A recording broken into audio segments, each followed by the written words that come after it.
सर्वेभ्यो नमो नमः। अतिशय संस्कृतम क्लासेज में आप सभी का स्वागत है। हम लोग सर्वनाम और विशेषण पर प्रश्नोत्तरी कर रहे थे, तो थोड़ा सा प्रॉब्लम थी, इसलिए 3-4 दिन से हम वीडियोस नहीं बना पा रहे थे। आज फिर से शुरू किया है। 25 प्रश्न हम लोग पढ़ चुके थे सर्वनाम और विशेषण पर। ये 26वां प्रश्न है और 51वीं टेस्ट सीरीज होगी ये। तो चलिए प्रारंभ करते हैं। 26वां प्रश्न है, युष्मद् सर्वनामस्य पंचमी विभक्ति बहुवचने रूपम भवति। यानी युष्मद् सर्वनाम के पंचमी विभक्ति के बहुवचन में रूप होता है। और ये यूपी टीजीटी 1999 में पूछा गया प्रश्न है। तो देखते हैं हम लोग। का नंबर में दिया है युष्मत्, खा युष्मभ्यम, गा युष्माभि, घा युष्मात्। तो इसमें कौन सा सही होगा? पंचमी विभक्ति के बहुवचन का रूप कौन सा होगा? तो पंचमी विभक्ति के बहुवचन का रूप होगा का नंबर युष्मत्। थोड़ा जल्दी जल्दी चल रहे हैं क्योंकि समय का थोड़ा सा इशू रहता है। और ये जो खा नंबर में युष्मभ्यम दिया है, खा नंबर में ये चतुर्थी के बहुवचन का रूप है युष्मत् सर्वनाम का। और यह जो युष्माभि दिया है ये तृतीय विभक्ति बहुवचन का रूप है युष्मद् के। और ये युष्मात् रूप घा नंबर वाला कहीं नहीं बनता है। 27 नंबर प्रश्न पे आ गए हम लोग। युष्मद् सर्वनाम अस्ति, युष्मद् सर्वनाम अस्ति, युष्मद् सर्वनाम है। का उत्तम पुरुषवाची, खा मध्यम पुरुषवाची, गा प्रथम पुरुषवाची, घा ना किमपि। तो ये जो युष्मद् है यानी युष्मद् यानी कि त्वम युवाम यूयम त्वाम युवाम युष्मान वाले जो रूप चलते हैं वह मध्यम पुरुषवाची युष्मद् मध्यम पुरुषवाची है। अगला प्रश्न है 28 नंबर प्रश्न पे हम लोग आ गए। त्वत् रूपम अस्ति, त्वत् रूप है। यह देखिए 2 जगह पूछा गया, यूपी टीजीटी 2004 और यूपी टेट 2014 में पूछा गया त्वत् रूप। तो त्वत् रूप है का नंबर तत्, खा इदम का है, गा युष्मद् का है और घा युष्मद्। तो किसका है? तो यह जो त्वत् रूप है यह युष्मद् का रूप है, यानी गा नंबर उत्तर आपका सही है। मध्यम पुरुषवाची युष्मद् का त्वत् रूप है। और यह त्वत् बनता कहाँ? त्वत् बनता है चतुर्थी के पंचमी के एक वचन में। पंचमी के एक वचन में त्वत् रूप बनता है। आगे चलते हैं हम लोग। 29 नंबर प्रश्न में आ गए। 29 नंबर प्रश्न है, निम्नलिखितेषु असत्य कथनम अस्ति। निम्नलिखित में असत्य कथन है, तो असत्य वाला ढूंढना है। कौन सा? असत्य वाला ढूंढना है। चलिए देखते हैं। का नंबर में दिया है वह द्वितीय बहुवचने, खा नंबर वह चतुर्थी बहुवचने, गा वह षष्ठी बहुवचने, घा वह उत्तम पुरुषवाची। तो इनमें से असत्य कथन कौन है? यदि युष्मद् के रूप आपको याद होंगे तो आप गलत नहीं करेंगे, अन्यथा ऐसे प्रश्न गलत होने की संभावना बहुत ज़्यादा रखते हैं। और रूप थोड़ा सा कठिन पड़ जाते हैं, उसमें भी जो ये सर्वनाम और विशेषण के रूप हैं ये तो थोड़ा और कठिनाई बढ़ा देते हैं अगर हम समझ कर नहीं पढ़े हैं तो ये जो युष्मद् है इसमें विकल्प में द्वितीय चतुर्थी और षष्ठी में विकल्प रूप बनते हैं। विकल्प वाले कौन से रूप हैं? त्वाम वाम वह, ते वाम वह, ते वाम वह, क्रमशः द्वितीय चतुर्थी और षष्ठी में बनते हैं। तो का ऑप्शन भी सही है। वह द्वितीय के बहुवचन में बनता है, त्वाम वाम वह। और वह रूप खा नंबर में जो दिया है ये चतुर्थी के बहुवचन में भी बनता है, ते वाम वह। और गा नंबर में जो दिया है षष्ठी के बहुवचन में भी वह रूप बनता है। और यही गलत है कि युष्मद् उत्तम पुरुषवाची है ही नहीं, युष्मद् तो मध्यम पुरुषवाची है ना। तो ये वह युष्मद का वैकल्पिक रूप है, इसलिए घ नंबर उत्तर आपका सही होगा ना। उत्तर घ नंबर सही। वह मध्यम पुरुषवाची है। उत्तम पुरुषवाची तो अहम आवाम वयम वाले रूप हैं, और उनमें जो वैकल्पिक रूप बनता है वह बनता है मां नौनह, में नौनह, में नौनह, ऐसे बनते क्रम से द्वितीय, चतुर्थी और षष्ठी में। तो अगर आप लोग समझ समझ के पढ़े रहेंगे तो मुझे नहीं लगता है कि इतने भी कठिन पढ़ेंगे, इतने कठिन रूप नहीं पढ़ेंगे। आगे हम लोग चलते हैं। 30 नंबर है युष्मद शब्द से सप्तमी बहुवचन से रूपम अस्ति। युष्मद शब्द के सप्तमी के बहुवचन का रूप बताना है। यह यूपी टीजीटी 2005 में पूछा हुआ प्रश्न है। ऑप्शन है का त्वई, खा युष्मासु, गा युष्माकम और घा त्वत। तो इसमें 30 नंबर में क्या होगा? 30 नंबर में सप्तमी के बहुवचन का रूप है खा नंबर, यानी कि युष्मासु। कौन सा सही है? युष्मासु रूप सही होगा। ठीक, युष्मासु सही माना जाएगा। और यह जो त्वई रूप दिया है, त्वई सप्तमी का एक वचन है। का नंबर में जो दिया है वह सप्तमी का एक वचन है। खा नंबर जो पूछा गया है वह सप्तमी का बहुवचन है। और युष्माकम ये षष्ठी का बहुवचन है। और त्वत पंचमी का एक वचन है। ऐसे अगर आप समझ के दिमाग लगा के पढ़ेंगे तो ऐसा नहीं कि कोई भी रूप गलत हो जाए। गलत नहीं हो सकता, मुझे नहीं लगता कि गलत हो जाएगा। बस आपकी प्रैक्टिस बढ़िया सी होनी चाहिए। 31 नंबर प्रश्न पे हम आ गए। युष्मद शब्द से षष्ठी विभक्तो बहुवचने रूपम अस्ति। युष्मद शब्द के षष्ठी के बहुवचन का रूप बताना, और ये पूछा गया एमपी वर्ग 2 में और टीजीटी 2011 में, और यूके उत्तराखंड के टेट में भी पूछा गया 2011 में। ये प्रश्न जो अच्छे प्रश्न रहते वो पूछे ही जाते हैं।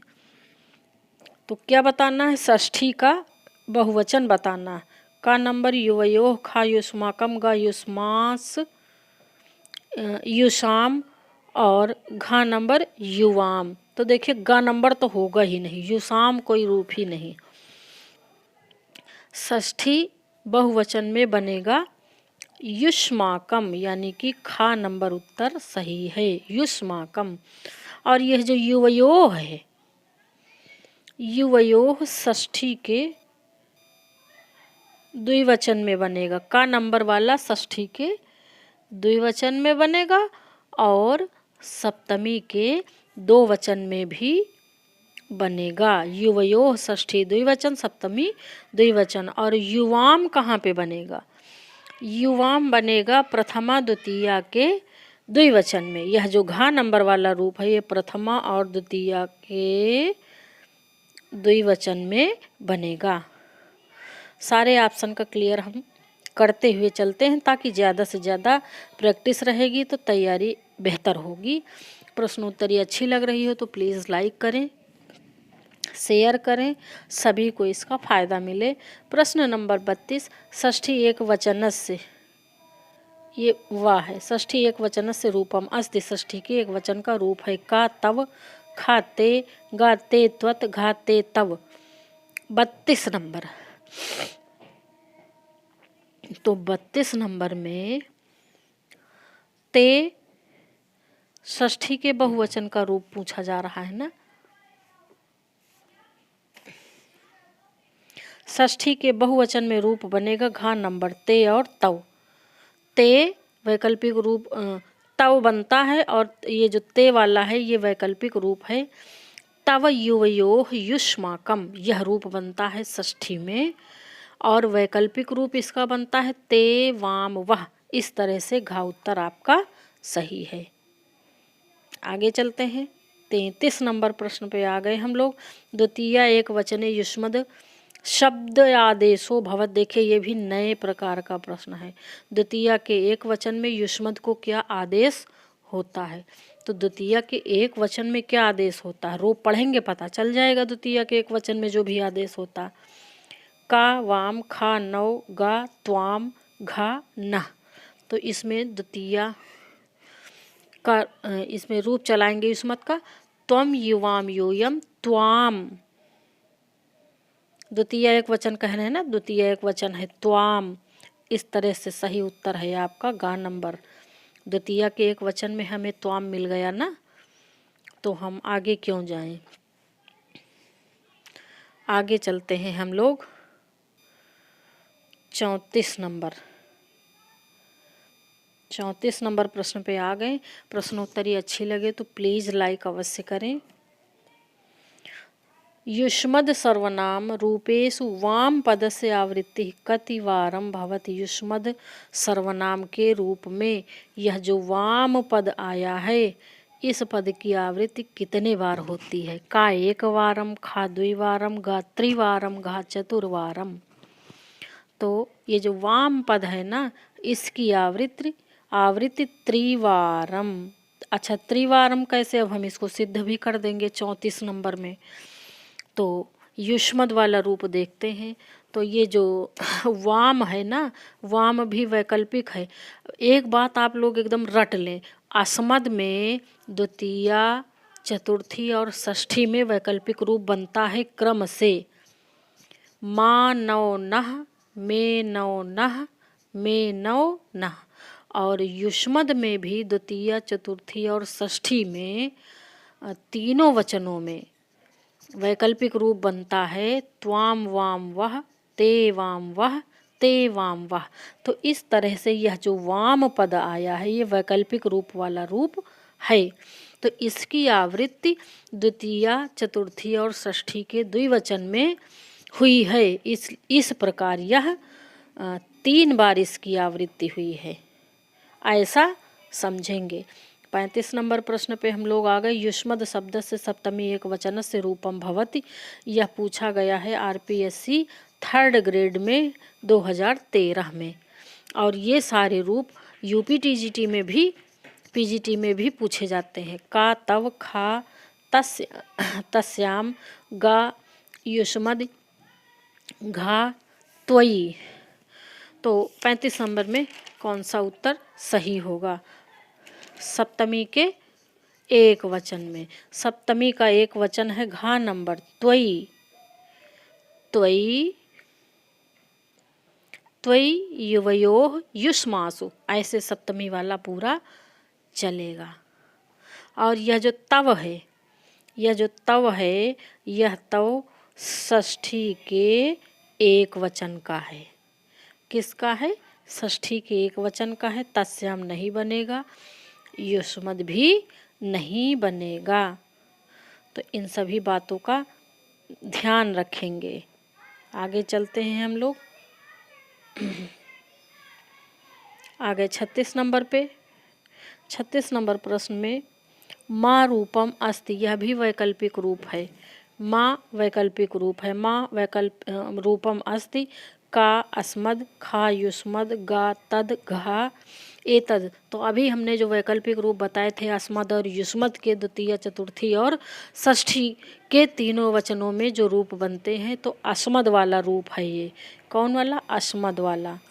अस्मद के द्वितीय, चतुर्थी और षष्ठी में तीनों वचनों में क्रमशः वैकल्पिक रूप हैं माँ नौ नह, में नौ नह, में नौ नह। इतना एकदम रटे रहेंगे, ये समझ लीजिए।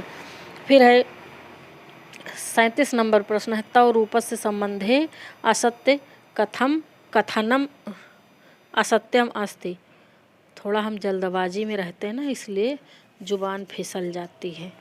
37 नंबर प्रश्न नौ रूपस्य संबंधे असत्यम अस्ति। नौ, अच्छा यहाँ पे तव नहीं होगा, यहाँ पे नौ होगा, क्योंकि ऑप्शन में तो 9 की बात चल रही है ना, इसको ना मान लीजिए। 9 रूप से संबंधे असत्यम अस्ति, 9 रूप के संबंध में असत्य है। और यह जो 9 रूप है ना, यह भी वैकल्पिक रूप है। का 9 सप्तमी एक वचने, खा 9 द्वितीया द्विवचने, गा 9 चतुर्थी द्विवचने, घा 9 षष्ठी द्विवचने। तो सत्य वाला पहले ढूंढ लेते हैं। जैसे नौ सप्तमी एक वचन है, तो यही वाला कथन असत्य है, यानी यही आपका उत्तर है।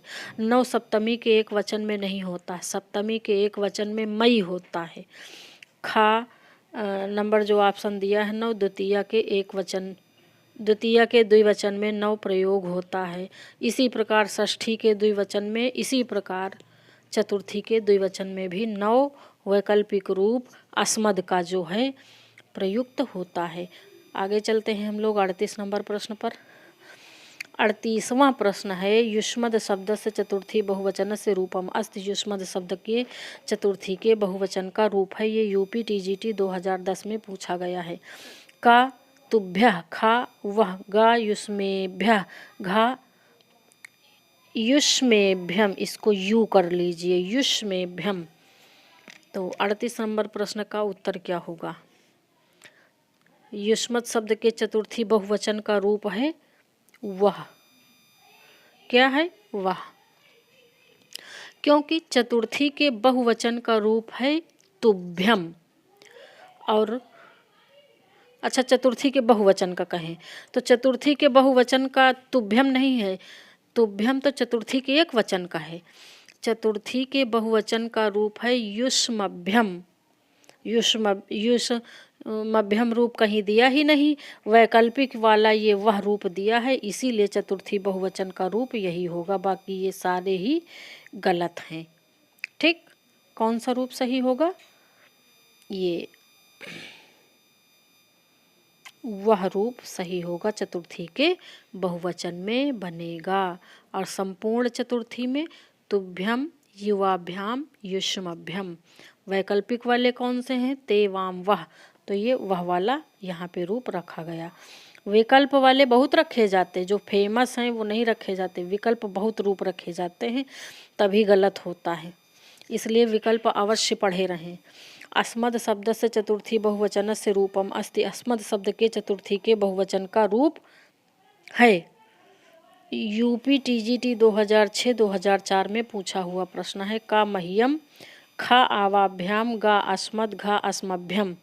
तो युष्मद के चतुर्थी के बहुवचन का रूप होगा अस्मभ्यम, यानी घा उत्तर सही होना चाहिए, अस्मभ्यम। और इसका वैकल्पिक रूप क्या होगा? नह। वैकल्पिक रूप नह, यानी में नौ नह, बहुवचन में नह होगा। 40 नंबर प्रश्न पे आ गए हम लोग।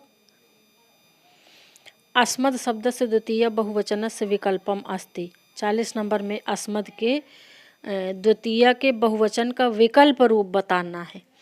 और अस्मद और युष्मद दो ही रूप हैं जो थोड़ा सा कठिन है, इन्हें आप लोग अच्छे से याद कर लें, मुझे नहीं लगता कोई दिक्कत होगी। ये भी यूपी टीजीटी 2004 में पूछा हुआ प्रश्न है। तो इसके ऑप्शन है का, मा, खा, नौ, गा, नह और घा माम। वो वैकल्पिक रूप कौन सा होगा 40 नंबर प्रश्न में? तो द्वितीय में वैकल्पिक रूप तीनों वचनों में है मा, नौ, नह। तो बहुवचन का पूछा गया है, तो बहुवचन का होगा ना। माँ द्वितीया के एक वचन में बनेगा वैकल्पिक, नौ द्वितीया के द्विवचन में बनेगा और नह द्वितीया के बहुवचन में वैकल्पिक रूप बनेगा। और जो मुख्य वाले बनते वो माम, आवाम, असमान ऐसे बनते हैं। आगे चलते हैं हम लोग। 25 प्रश्न है इस टेस्ट सीरीज में। हम लोग आज 25 प्रश्न फिर हल करेंगे, तो सर्वनाम और विशेषण पर 50 प्रश्न हो जाएंगे। 41 नंबर प्रश्न है, अस्मद रूप से षष्ठी एक वचन से रूपम अस्ति। अस्मद के षष्ठी के एक वचन का रूप बताना है। का, मम, खा, में, गा, मत, घा, मम और में। तो षष्ठी के एक वचन का रूप होगा मम में। दोनों रूप होंगे, वैकल्पिक भी है, में वैकल्पिक है और मम मुख्य वाला रूप है। 42 नंबर प्रश्न है, युष्मद रूप से षष्ठी एक वचन से रूपम ना भवति। ना भवति पूछा, ना पूछा है ना, देखिए हम ही कंफ्यूज हो गए कि कौन सा रूप युष्मद में षष्ठी के एक वचन में नहीं होता है। तो तव भी होता, तव भी होता है, ते भी होता है, और तब ते भी होता है, ये भी होता, ये भी होता, ये भी होता, और गा नंबर वाला ऑप्शन ना भवति, गा नंबर वाला नहीं होता। क्यों? तब तो होता है, लेकिन जो इसमें मम दिया है मम नहीं होता, इसलिए गा उत्तर आपका सही है, क्योंकि नहीं होता है पूछा है ना, इसलिए गा उत्तर आपका सही है। आगे चलते हैं हम लोग। 43 नंबर प्रश्न है। 43 नंबर में है युष्मद रूपस्य षष्ठी बहुवचनस्य विकल्प रूपम अस्ति। युष्मद के रूप के षष्ठी बहुवचन का विकल्प बताना है। ते का नंबर में दिया है ते, खा में दिया है तव, गा में और घा में वह। तो षष्ठी के बहुवचन का विकल्प रूप होगा वह, घा नंबर उत्तर सही है। युष्माकम और वह, तो युष्माकम मुख्य रूप है, वह विकल्प वाला रूप है, ऐसा समझेंगे युष्मद में। 44 नंबर प्रश्न पे हम लोग आ गए हैं। 44 नंबर प्रश्न में मह्यम कस्य सर्वनामस्य रूपम अस्ति। मह्यम के सर्वनाम का रूप है, ये यूपीटीजीटी 2004 में पूछा गया है। का, अस्मद, खा, युष्मद, गा, एतद, घा, अदस। तो ये बताना है 44 नंबर प्रश्न में कि मह्यम किस सर्वनाम का रूप है। तो मह्यम अस्मद का ना, अस्मद उत्तम पुरुषवाची है, उत्तम पुरुषवाची अस्मद का मह्यम रूप है, और मह्यम चतुर्थी विभक्ति का रूप है। मह्यम मुख्य रूप है और में वैकल्पिक रूप होगा इसका। अगला 45 नंबर प्रश्न पे हम लोग आ गए हैं। अस्मद शब्द से द्वितीय बहुवचन से विकल्प रूपम अस्ति। ये भी यूपीटीजीटी 2004 में पूछा गया है। आपने देख रहे हैं कि वैकल्पिक रूप ज़्यादा ही पूछे जा रहे हैं, इसलिए वैकल्पिक रूप हमें आने चाहिए। तो का नंबर में दिया है माँ, खा नौ, गा नह और घा माम। तो द्वितीय बहुवचन का वैकल्पिक रूप क्या होगा? द्वितीय बहुवचन का वैकल्पिक रूप होगा नह। क्या होगा? नह। मानव नह, नह रूप वैकल्पिक है। आगे चलते हैं हम लोग। अच्छा 45 नंबर हो गया, ये आ गए हम लोग 46 नंबर प्रश्न पे आ गए। अस्मद शब्द से सप्तमी एक वचन से किम रूपम भवति। अस्मद शब्द के सप्तमी के एक वचन का रूप बताना है। ये यूपीटीजीटी 2009, आरपीएससी फर्स्ट ग्रेड और पीजीटी 2005 में पूछा गया सप्तमी के एक वचन का रूप अस्मद का। तो अस्मद के सप्तमी एक वचन का रूप है मई। कौन सा है? मई। मम षष्ठी के एक वचन का रूप है, और माम द्वितीय के एक वचन का रूप है, और मया, मया यह जो का नंबर में दिया है यह तृतीया के एक वचन का रूप है। और इसी के साथ हम लोग 47 नंबर प्रश्न पर पहुंच गए। प्रश्नोत्तरी अच्छी लगे तो प्लीज़ लाइक अवश्य करें। 47 नंबर प्रश्न में कह रहे हैं संस्कृते भवत शब्द से अर्थम भवति। भवत शब्द का क्या अर्थ है? का, आप, खा, तुम, गा, वह, घा, भू। तो भवत शब्द का अर्थ है आप। भवत शब्द का क्या अर्थ है? आप। इस तरह से प्रथम विकल्प का नंबर उत्तर आपका सही है। 48 नंबर प्रश्न है अन्य पुरुषवाची अस्ति। अन्य पुरुषवाची है का, अस्मद, खा, युष्मद, गा, भवत, घा, इदम। तो 48 नंबर में क्या होगा? तो अन्य पुरुषवाची है भवत। अच्छा, अन्य पुरुष किस पुरुष को कहते हैं ये आप लोग हमें कमेंट करके अवश्य बताएं। 49 नंबर प्रश्न है। 49 नंबर प्रश्न है अस्मद शब्द से स्त्रीलिंग स्त्रीलिंगे रूपम भवति ना, यहाँ पे थोड़ा सा कट गया। अस्मत् शब्द के स्त्रीलिंग का अस्मद शब्द से स्त्रीलिंगे रूपम भवति, यूपी टीजीटी ये 2001 में पूछा गया है। का अहम खा त्वम गा मया घा लिंगम न भवति, तो इसमें यही होगा लिंगम न भवति। अस्मद युष्मद में लिंग कहाँ होते हैं, वह तो सभी में प्रयुक्त होते, चाहे कर्ता स्त्रीलिंग हो चाहे पुल्लिंग हो, प्रयुक्त तो अहम आवाम वयम ही होगा, त्वम युवाम यूयम ही होगा। इसलिए लिंगम न भवति यह ऑप्शन सही होगा। देखिए किस किस प्रकार के प्रश्न पूछे गए हैं। और ये 50वां प्रश्न है, अंतिम प्रश्न है। इस समय देखिए अब परीक्षा भी आ रही है और लग रहा है कि जनवरी के फर्स्ट वीक में या जनवरी में परीक्षा हो सकती है। और स्कूल में व्यस्तता होने के कारण हम बहुत वीडियो भी नहीं बना पा रहे हैं। फुल टाइम का स्कूल है तो हम सोच रहे हैं कि अब ज़रूरत है पढ़ाई की, तो अब हमें समय कम मिल रहा है, अब कैसे किया जाए। चलिए देखते हैं 50वां प्रश्न है। कौन सा शब्द तीनों लिंगों में समान होता है? का, लता, खा, विद्वस, गा, अजा, घा, अस्मद। तो कौन सा शब्द तीनों लिंगों में समान रहता? तो तीनों लिंगों में समान यही अस्मद रहता, लिंग का प्रभाव नहीं होता। अस्मद युष्मद ये सर्वनाम है ना, इन पर लिंग का कोई प्रभाव नहीं होता, चाहे स्त्रीलिंग हो चाहे पुल्लिंग हो चाहे नपुंसक लिंग हो। तो ये सर्वनाम और विशेषण पर प्रश्नोत्तरी कैसी लग रही हमें अवश्य बताएं। और आज यहीं तक रखते हैं, देखते हैं फिर 1-2 दिन में हम।